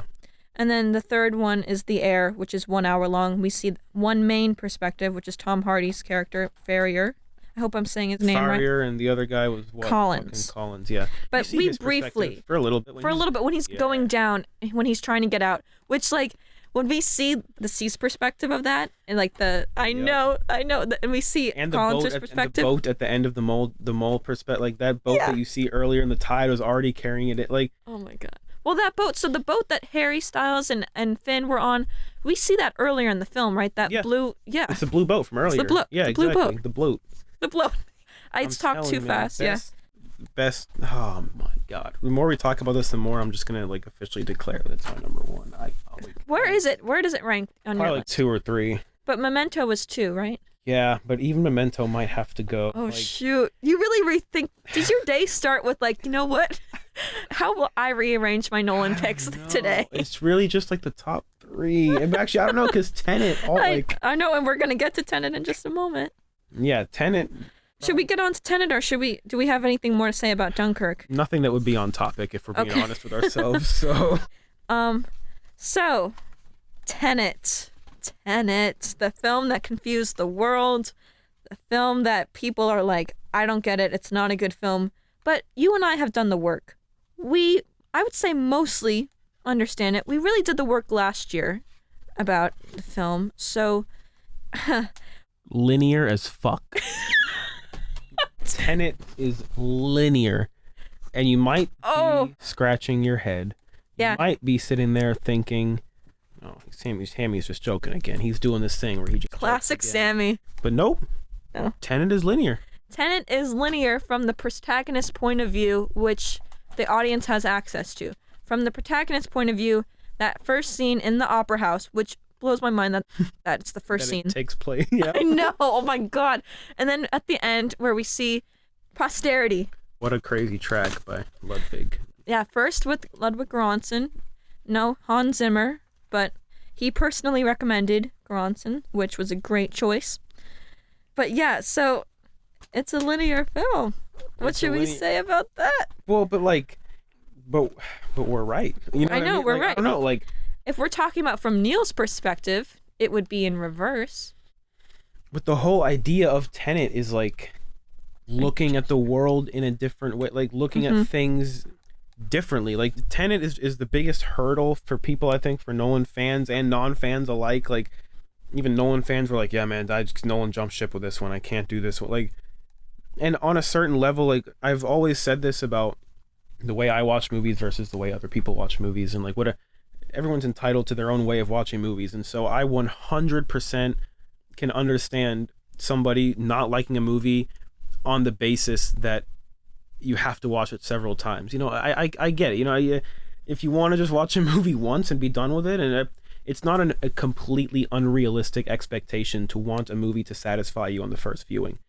I, however, just really love, you know, going into these things like several times, and the reward of rewatching this movie is worth it to me. I mean, I think I've rewatched this movie more than any of Nolan's other movies because it is so rewarding to watch. I cannot get tired of this movie. This is a 2.5 hour movie, and it's his most rewatchable movie because once you just accept that this movie is literally just a vibe that you just ride with, everything kind of falls into place. You think of Nolan's other movies, and most of them are operating on a scale that is, for the most part, presented to you in the film's narrative. Even Inception, for how grand it is, like it never, even though it hints at a larger world with Cobol engineering, you know, there's hints of a larger world that Inception is operating on, but the movie itself takes place within the confines that it establishes for itself. Interstellar does as well. Interstellar, the whole trilogy, the Dark Knight trilogy, Dunkirk, at least as far as his 3 timelines go, but Tenet is the only movie of Nolan's that is operating on a scale that by design you are not meant to understand. I mean, one of the first lines of this movie when you don't understand it, just feel it. Not even that. When he's explaining I forget the actor's name, but I've seen it. The one who's like, that test you passed, not everyone did. He was in Insomnia too. I was gonna say, I've seen him in another Nolan movie, but even he said, like, we're fighting a war, to even know its true nature is to lose. Like this is a film that is designed to kind of keep itself a secret, you know, and I really like that. I mean, you can understand the movie. It's something that you can understand what's going on, but you have to this man in a crystalline tower flips a switch. That whole future generation that Sater talks about at the end, you are intentionally never meant to really understand who these people are. All you have to understand is they reached a point in their lives and in their lifetime when they figured that the only way to do this is to go back. It's like when Neil's talking about the whole grandfather paradox thing, and the protagonist is like, well, Neil, hold on, like, I mean, doesn't us being here right now mean that we won, that it never happened? And Neil's like, it doesn't matter, like, they believe that they can do this. Like, even if the grandfather paradox, like, logically doesn't make sense, it doesn't matter what we believe, they believe that they can kick grandfather down the stairs, whatever that line is, slit his throat and get away with it scot-free. So, like, that's the thing. I mean, you as a viewer, like, there's a level of belief that you just kind of have to place into what's going on. and understand that Tenet as an organization and this whole war that's going on between not even timelines, I don't even know what to call it, inverted states or whatever, this whole war, you don't really know what this whole scope of it is, and yet it all kind of works for me. Well, we've tried analyzing it. We can mostly analyze it, but some of it, like you made a great point last year about who are they fighting? Who do we see? They're not fighting anyone against anyone in that last act, right? You can kind of see a little bit. Okay. Every time I rewatch it, I see a bit more and more. All right. Yeah. When was the last time you rewatched it? Like a month ago, probably. Oh, so it's actually lucky. it's a Nolan movie I've rewatched because this movie is actually, what did I say? I said Dunkirk has the best color grade, right? It's probably a tie between Dunkirk or Tenet. Tenet is so pleasing to look at. It Like is. the color grade, And not just Robert Pattinson. no, I mean, the color grade of Tenet is such a crazy experience to me. I love the score. I love watching it. I love everything about it. That's a great one for the score because the way they introduce the plan so strategically and so subtly in the highway sequence is like insane. Literally, Travis Scott literally has vocals in the movie itself. Like, nah. Tenet is just so cool because it probably is Nolan's most like stylish movie. It has this like swagger to it, like with the music and the style of the the way that he carries himself. Like it really is Nolan just trying to make like a spy thriller. He's not only capturing like he captures like the vibe of like what a spy thriller is like with the cool the music is crazy for I mean it really does feel like his own unique. That's why everyone's like, I want to see Nolan do Bond, and I'm like, well, he did that. He did. It's called He Tenet. elevated it in a way. He did. This is what Nolan would do with the Bond franchise, you know? So Tenet is, I adore Tenet. It's a genius film, yes. Honestly. It really is. I will say about Tenet, that box in The Prestige, similar to The box? the box that I almost said Hugh Jackman has towards the ends of the film where he duplicates himself, is similar to the turnstile of Tenet. The turnstile of Tenet is such a cool design to me because like watching the special features, Nolan talks about what went into like designing the turnstile, because it is the only piece of technology or like anything from that future generation of people that you really do see in the film. I mean, aside from those like gears and moving part, but like whatever in the beginning, that is the only like functional piece of equipment you see. And Nolan said that he wanted to give this feeling of something that at once did look strikingly futuristic, but not unlike something that we could make today. Like you look at it, it looks like something we could put together like today, you know. We probably have the resources for that, but yet at once it does look like this thing, like, whoa, what thing came from the future? Like same with the shoot, with the algorithm, like putting it in that random... the algorithm also. Yeah, exactly. And these random like cubic weird geometrical. I'm just like, man, what the hell? This looks futuristic as heck, but at the same time, it looks like something that I wouldn't be surprised if I did see it lying around, you know, in this room. You know what I mean? Like, it's cool. It's cool. Yeah. But yeah, everyone, Tenet is linear. Crazy to think, huh? It's a crazy concept. But you know what's not linear? Oppenheimer. You know what rhymes with linear is Oppenheimer. Oppenheimer. The Best Picture winner of 2024, our favorite director, is now a Best Director winner thanks to this film. The Oscar, the sweeper. The 7 winning sweep. Oscars. Oh my gosh, yeah, this movie destroyed. Absolutely. Long overdue. Oppenheimer, as I had said before. Non-linear. And it's him on steroids at some point. It's like he's in God mode with how his non-linear sequencing his cutting of the film. Like, it's crazy. Now, what do we say about Oppenheimer? I mean, Oppenheimer is like, feels like the end of an era for Nolan. It's everything about his, like, it feels like a statement, like a punctuation mark on his career up till this point. Like, everything about it, all of the Nolan traits that go into what makes Nolan are just on full display with Oppenheimer, and it makes me really excited for his next project. I feel like it's going to be something different, like just different in some way than what we've seen, you know? Think about everything that makes Nolan's movies what they are. Another great like visual treat, a focus on practical effects, a focus on like in-camera filmmaking. I mean, Nolan's always been a proponent of in-camera filmmaking, and he makes it a point to emphasize that in all the movies that he makes, but none as much as Oppenheimer, I think. I mean, all of his movies make a point to talk about it, of course, especially Dunkirk, but like Oppenheimer, like, it was just big news about how everything was in camera, about how low the budget was compared to like other films of this kind of scale. But all the Nolan isms that go into Nolan movies, parallel editing, non-linearity, are dialed up to 11 on Oppenheimer. I mean, some of his others, it's different. It's not about like Memento, for example, is strictly, it just Memento doesn't have like a crazy score. It's not a visual feast on the eyes like other movies are.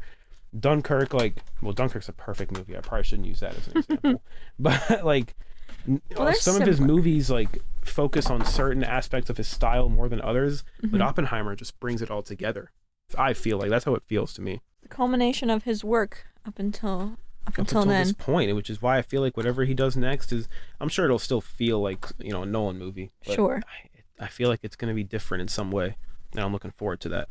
But the non-linearity in Oppenheimer is all this to say is like at the forefront of why it's such a great movie. I mean, just the mere fact that the final like shot of the film chronologically is like the middle of that story is another single wild. Event. Yep. And dividing the film from Trinity test and then post-war.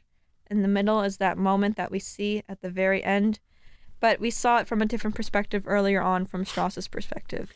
And it's just crazy. I think I said this in the Oppenheimer episode we did, but like, you really understand a lot of what like, even though the film by design and it's kind of how American Prometheus, the book, was also written as well, is to the point where it portrays Oppenheimer like as objectively as possible, and also from his point of view, because it's the only way you can really understand a guy like this. And that scene with Einstein, that halfway moment that is also the final shot of the film, like once you really understand the context of that scene and chronologically how it happens, that you really get you're not fully in his head at that point, but you kind of understand him a bit more and understand why he did what he did moving forward. But you don't get that knowledge until the very end of the film. But then you can immediately be like, but wait a minute, now it kind of makes a little more sense. You know what I mean? Why those moral qualms came up. And, it all just fits into place, even though the film structurally is borderline chaotic. Like, it's just insane. It gets to be insane. Like, towards the third of the film, it's like, forget it. Like, truly, he's going back and forth with this moment, with this moment, with this moment, and it's like, that's the part why I refer to him on steroids, because it's intense. That's the thing with a 3-hour Nolan movie. I mean, he's gonna takes his time setting up all the pieces, and then when it's it's only after the Trinity test sequence that the film's like true nature reveals itself. Like, it reveals itself for the beast that it is, and it's like, oh, you thought we were like on the come down now that you saw the Trinity test? Now fuck you. We're only just beginning. Like, no, it's. And I love to it. think that people were like, the last hour is the most boring part. This is in the beginning. Where does that come Who from? are those people? The first hour is a slow. I mean, it's like. It's still exciting. It's still interesting, of but course, like, he elevated that third act, that last hour. Whew. Yeah, that last hour is insane. God mode. God mode. Nolan God mode activate. Yep. Now, with Oppenheimer, we are told the basic structure of the film, similarly to Dunkirk. We know it's fission and fusion. But within that, each spans years. So we're going back and forth with different moments, different points. So it is, again, a puzzle, in a way, a puzzle film. Well, I mean, Nolan's puzzle films are Memento, Inception, Tenet, so that's separate. But piecing it together, understanding it, as you were saying, it takes a moment, and you don't fully... The biggest piece of the puzzle is at the very end. And it's easy to, like, forget almost. I mean, the thing with, like, the fission and fusion timelines is, like, as long as you constantly remember that scene... Because let's be honest, I mean, by the time you're, like, 2.5 hours into this 3-hour movie, you'd be forgiven if you forgot that the words fission and fusion flashed for 5 seconds at the beginning. You know what I mean? Like, you just have to keep that knowledge on you at all times, because thematically, what you're seeing in fission and fusion feeds into the literal definitions of the word fission and fusion and how it relates to, like, an actual nuclear explosion. Like, thematically, it's all there. It's just, admittedly, the first couple of times you watch it, it's kind of chaotic to just keep it all, like, to keep a grasp on everything. It's just another one of his movies that benefits from rewatches, because as I rewatch it, I go into the film already being like, okay, I already have a grasp on this aspect of it. I'm not going to be like studying this part of the movie this time while I'm watching. I already have a grasp on it because I need to give all of my brain power to like this part. You know what I mean? So it's not like rewatching Tenet where it's like, yeah, every time I rewatch Tenet, I just absorb everything because it's a vibe. And I'm like, yeah, man, inversion. They inverse on my turf, you know? Like, the Travis Scott. Like, but rewatching Oppenheimer is like a challenge. Like, it's like I'm ready to like tackle a new aspect of the film, and it helps that I read the screenplay, read the book American Prometheus, and it's a film. I was obsessed with this movie when it came out. What do you expect? It's a Nolan movie. I mean, I read everything about it that I could. I saw everything about it that I could. The behind the scenes of this movie, the special features disc on this is probably my favorite of any Nolan. It's like almost a professional documentary of its own. Like it's really, really cool. Yeah, there's a lot that I could talk about. I know. I will say I had a similar feeling watching Oppenheimer as I did Tenet, where I'm like, oh, I need to rewatch it so I can understand the beginning parts of it again. Because Tenet is kind of like a palindrome, like the film's title, the word Tenet.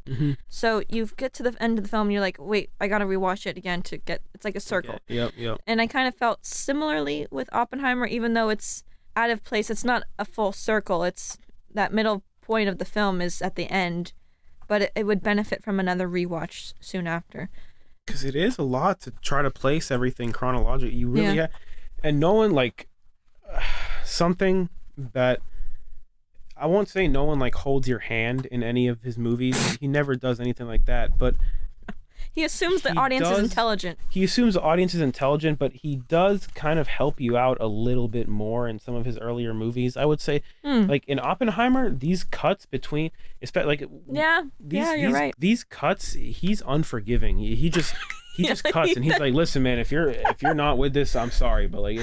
And for a 3-hour movie, I mean, if at any point during this you start to lose track, it's see ya. We're already past you. Yeah, like you're already. By the time you even realize that you just missed something important, something else entirely is happening. You're just like, you're done. You know, I don't say this to be like, you got to be really cool and smart and like, fast paced to watch Oppenheimer. It's not for normal people. I'm not saying that at all, but I'm just saying that like the way that the movie is put together is very unforgiving, I would say. You're so right with that. Nolan kind of assumes at this point, he's like, all right, you guys have seen my other shit, right? I mean, listen, this is 3 hours already. I'm not wasting any time holding your fucking hand. Just get with the program. Yes, I'm going to cut 10 times in 10 seconds between 10 different years, and you are not going to have a fucking clue what's going on, and you got to watch anyway. Like that. Yep. That's what's happening. And it's going to be one of the greatest films of the decade, for absolutely. Like, sorry. No, go on, because you're about to go. Like, yes, Nolan's the greatest. It's the fact that he literally communicated decades of this man's life in a 1.5 minute montage set to a song with 27 different tempo changes in 1.5 minutes. Like, I'm sorry, but what, like, you guys, you heard the sentence I just said, right? Like, he did not have to go that hard. No. He communicated this visually with not a single line of fucking dialogue. This man communicated decades is an like 10, 15 years, like a school life. A PhD, school life, you know, decades is overstating. It kind of, but still, I mean, we'll say 10 years. We'll just say 10 years, 10, 15 years of this man's life. Communicated that in 1.5 minutes. It's like, what the fuck, man? That's the Can You Hear the Music sequence, by the way, if you can't tell what we're talking about there. Can you hear the music? Can you hear the music? Yes. But it's the best said when Branagh says it. Can you hear the music? Because then it's like jump starts into it and it's like, see the sky and then you're in it and he's, oh my God. The same sky that he sees on fire at the end. Yes, the same sky. Oh, gosh. Because he can no longer hear them. Now he just sees. Oh, it's just, he's the greatest. He's the greatest. I wish my Oppenheimer notes were more specific, but there's just a lot. Like, one thing I'll bring up is when the letter that Borton wrote about Oppenheimer is read in his hearing, and he says that he is an agent of the Soviet Union. Oppenheimer puts his hand over his face and his head. And he says, is anyone ever going to tell the truth about what's happening here? Cut to years later, Strauss, with his confirmation hearing, we see Hill begin to testify the truth of Strauss's vindictive nature. And that is just one of the examples. From there, like, it just keeps going. Then we see Modine at Oppenheimer's hearing. Hill continues to tell the truth. Then we see Teller, who is like, you know, you would think he would support him, but no, he switched over because he wouldn't help support his research, his continued research. And that literally all feeds into what else, like, the fission and fusion in that moment when Oppenheimer, is anyone ever gonna in that moment, like, fission is taking place, like, literally everything is falling apart. Fission is taking place. And then when we cut to Strauss's hearing, full circle, that's fusion. It's just like, what the actual hell? Nolan's a genius. And before we get to the conclusion, I just gotta say, when the introduction of who Rob really is, and then Kitty testifying, pulling up the chair, holy crap. Yeah, he's like, who? Ouch. That's, oh my god. Yeah, Roger Robb, like, steals the show. Roger Robb is the sleeper hit of that movie. I tell people, like, in some obvious ways, it feels like a love letter to Hollywood and the film industry, and in some obvious ways, you know, and it's in camera filmmaking in this, but one of the ways it strikes me as this is really just like the actors in the movie, and not necessarily that they're all good actors, but just how many like big names there are. It feels like a coming together. There's something, like, it's hard to even put a word on the feeling. There's just something that feels so gratifying to see this legendary director amass this many actors in this kind of a project, and you could just tell every single one of these actors are so thrilled to be there, and there's something so, like, gratifying, and that's the best word I have for it right now, is gratifying, just to see that. And I just love it. I don't know, I love watching this movie. It feels like a celebration of what, like, movies can be when someone this dedicated is behind the camera. Those actors, those big names, take pay cuts just to be in his films. They will agree to one scene. Casey Affleck's in one scene. I mean, he's somewhat canceled, I think, but one scene he's in. He's canceled? Kind of. Oh, what'd he do? Sexual harassment sort of stuff. Really? Damn, I didn't know that. Yeah. Damn. That's part of why I was like, oh, this is interesting that Nolan put him in here. I mean, yeah, right. But he was in Interstellar. They have that relationship, which part of me, like, the non-linear, the parallel editing between that scene with Pash, and then you see Damon talking with Oppenheimer, like, I would never put you in a room with Pash. Pash did this.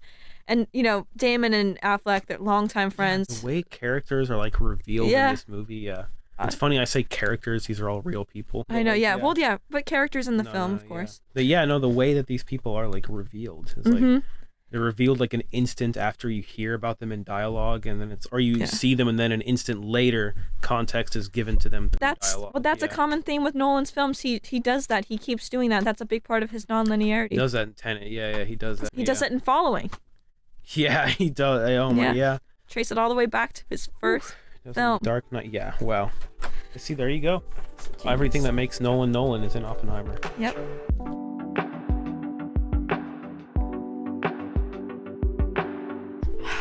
This was just so thrilling and deeply satisfying as such a Nolan fan. Yep. Thank you so much for joining me, Sammy. There's no one better fit to join me in dissecting Nolan films. I'm always in awe of your analyses, and I can't wait to record the next episode within this segment. On what? Parallel editing? This one's going to be... Whenever we want to do. We have so many niche topics. Scores next. Scores? Okay. We should do scores. A little different. I like that. We can do scores next. Because that's something I'm always fresh to talk about. Because you're always listening to his scores. Always. But not the Tenet score on the road. You're like, stay out of the way. Listen, if posterity... If 747 is playing in my car while I'm in the left lane on that highway, I really hope you're not in front of me. I just really hope you're not. Or if Sater's theme is the hard... This is a good teaser for our next edition of this segment. Listen, I love music almost as much as I love movies. Like, music is my second love. If I did not get into film as much as I did, I would be this much into music. So, like... Yeah, scores. I love scores. Scores. We'll talk about scores all the time. But good. We're doing a scores episode. That'll probably be our next segment within this. But I think it's safe to say this is the best segment All the Film Things will ever have. Yeah. I'm curious to see what reels you make for this one. Well, I have one video of you talking, which is gonna be cool. No, I mean like the like edits. Oh, the you make. edits? Yeah. Oh my god. Oh no, you have a video of me talking. No, I probably damn it. I'll show it to you after when we wrap this up. But so you are currently working on your short film Waveform, which is expected to release this winter. I wanted to say how's production going, but yeah, the sigh. No, it's a lot. I mean, I'm making this when I'm busy. Like I'm not. It's summer, but I'm working. I mean, I don't have a ton of time to be like. I wish I had like more resources at my disposal to make the things I want to make, but I am also someone who like understands that kind of what I was talking about with following is like you kind of just have to look around the room and see what's at your disposal. And you know what I mean? Like the Waveform is like it's in production now. I'd say we're a little over halfway done filming, and then the real work begins, which is editing. I'm excited. I'm working with like an actual composer for music on this one. It is for the first time ever, like one of Daniel's friends. Yeah, Velvet. So it's gonna be Velvet Meadow. Meadow. Local. They're great. Jacksonville band. Yeah, they make great music. I'm excited to see what Chris comes up with as far as music goes and work with him on that. But yeah, production's going good. It's a labor of love, but it's tough. I mean, it's me and my friend. It's kind of like how Nolan did Following. I'm just shooting on the weekends when I have free time, basically. Like, but it's not going to take you a year. No. Like Nolan did. No. But it's also not going to be nearly as good as Following. Oh, so. Don't put your. Well, I mean, come on. Let's be honest. But no, I mean, I'm excited. I do feel that, I mean, every project that I make is something that I want to be better than the last thing I made. And so I do think that this will be, in many ways, an improvement over the last film that I made, Speak of the Devil. So I'm excited. I'm making a poster for it right now, actually. So, I'm excited. Yeah, and I am going to release a trailer for it when we're done shooting. But okay, so a trailer coming soon. And yeah, that thing I did before wasn't really like a trailer. The teaser was cool though. It was cool, yeah, but like that's not a scene in the film. Like that's just like kind of a visualizer to kind of set the mood, to kind of set to kind of set like I would equate it to like imagine this thing right here is not in the movie ever. You never see this visual. The visual of Oppenheimer amidst the flames. Everyone sees that. You guys remember like the IMAX poster for Oppenheimer, the first poster. Sammy's that came out? lock screen possibly still. Well, I actually have my lock screen now set to something that every single day it changes. I have a library of lock screens, and so right now it's on Dark Knight Rises. Nice. But this is one of them. So sometimes I wake up. Honestly, that shouldn't be your home screen today because of the sloppiness that you talked about today. I don't deserve it. You don't deserve it today. No, but that's kind of what that teaser for Waveform was. I would equate it to this. Like you look at this and it sets the tone. It sets the mood, but it's not in the movie. Oh, it's so exciting. The trailer, I don't really like trailers, so I decided to make one.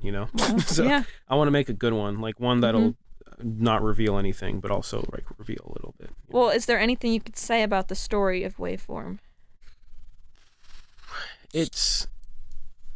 I tried to use like it's a very introspective story, but I tried to tell it on the kind of wavelength of like, you guys, I don't know if you guys ever had, you ever had these like middle of the night just like fever dreams where like your entire life just like not like flashes before your eyes, but like you just have these like profound thoughts about your life at like 3 a.m. when you're like about to go to sleep or something. You're like, man, why am I like thinking about not now? Snooze on that.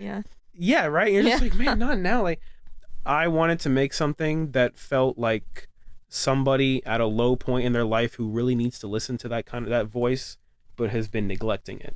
And it's an introspective kind of like we'll see. I don't know. It's a personal story, but it's also not personal at all. Like I don't really, even though I'm playing this character in this film, I don't know. I feel like I'm saying too much. So no, I mean you're describing a feeling, which I'm sure the story and the plot is a little different. I mean I want that kind of feeling to come off. Yeah. That's exciting. I'm so excited to see it. I hope it lands with people. Winter, releasing this winter. And also you could buy Sammy's photography on what's the website? It's on your website. No, it's on a website called like Darkroom, but I don't know the specific link that it takes. It's linked in my Instagram though. Okay. My bio. Then I'll link it to the episode description for people to buy some prints. And check out Sammy's YouTube channel and website for Barefoot Python Media. Oh yeah. Video coming soon. A new video? Yeah, I've been editing it for a while because it's like the longest video I've ever freaking made. Really? I made a ranking of every single character on Better Call Saul. Oh my gosh. So, Oh my. What have yeah. you done to yourself with that edit? Unspeakable things. Yeah. I've done horror. Yeah. How I mean, long it's coming is it? along. Right now, the cut is at like 50 minutes. It's tough, Yeah. I can't imagine. but that'll be out soon. Out soon. Hopefully. Yeah, Better Call Saul fans. Oh yeah. And check out his other Better Call Saul videos on his YouTube channel. I'm sure you'll enjoy it Yeah.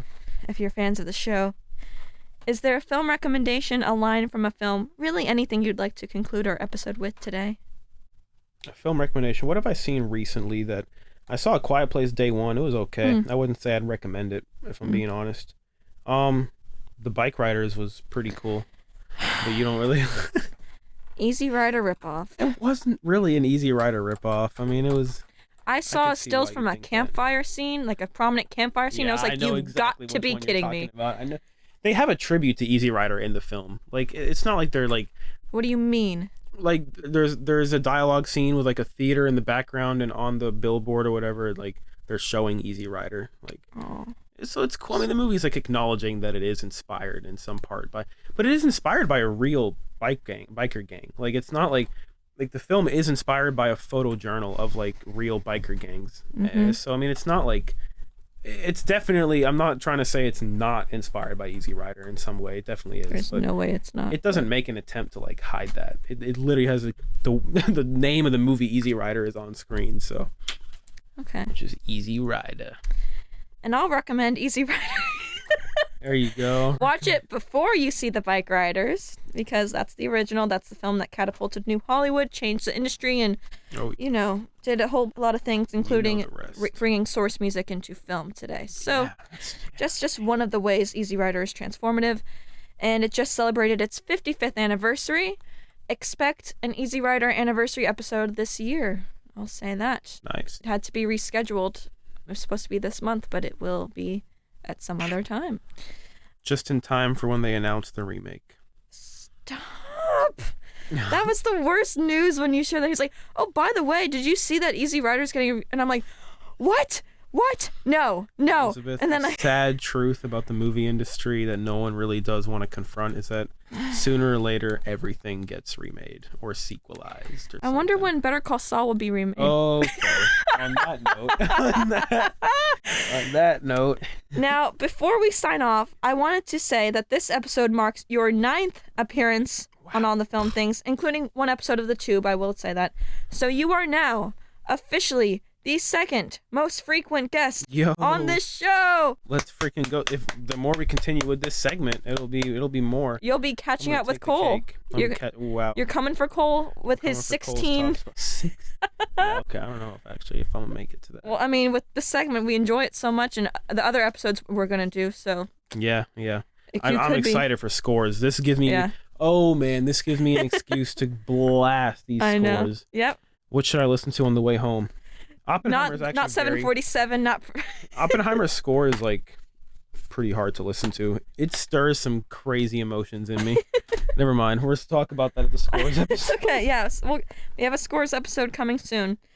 But yeah, you're the second most frequent guest. I always love having you on. You are one of my favorite guests. Always a Don't pleasure. tell the others. Thank you for spreading the word whenever we do an episode. I'm so Oh, yeah. grateful. I'll be sharing all the reels and stuff that you post for this. I'm too, excited. I'm so grateful. One of the VIP guests. There's only 2. And I'm already looking forward to our next episode. We have the segment in the works now amongst other episodes that we do. So whichever it is, I'm looking forward to it. And thank you again for joining me today, Sammy. Always a pleasure. And thank you all for listening. And Sammy, are you watching closely? Bye, everyone. Are you watching closely? That was your line.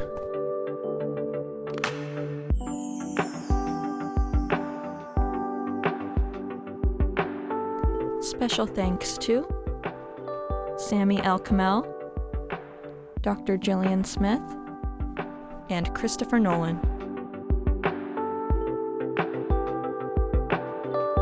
This episode was recorded on July 9th, 2024.